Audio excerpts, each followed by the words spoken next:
ఈడొక bench mark ఒకటి create చేశాడు విష్ణు. ఎవ ఎవరిని కలిసినా అదే అండి. ఇప్పుడు సామాజిక వర్గంలో వర్కౌట్ అయిపోతే చాలా అదొక పెద్ద బెంచ్ మార్క్ రా ఇప్పుడు. అంటే మూవీ అది వినోది తెచ్చావు. బేసిక్గా ఏంటంటే వన్ ఫిలిం నాకు తెలిసి లాస్ట్ 2 yearsలో ఫ్యామిలీ డ్రామా, ఫ్యామిలీ జానర్లో బాగా విపరీతంగా వర్కౌట్ అయిన సినిమా సామాజిక వర్గం. సో ఇప్పుడు ఎవరైనా అంతే.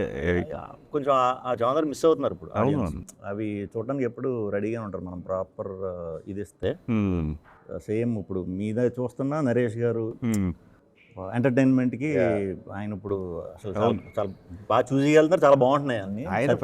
ఆయన కూడా నుంచి ఇది మనకు సామాజిక వర్గం వర్కౌట్ అవుతుందండి అంటారు. ఆయన అయితే కథ ఉన్నప్పటి నుంచి అదే ఎగ్జైట్మెంట్.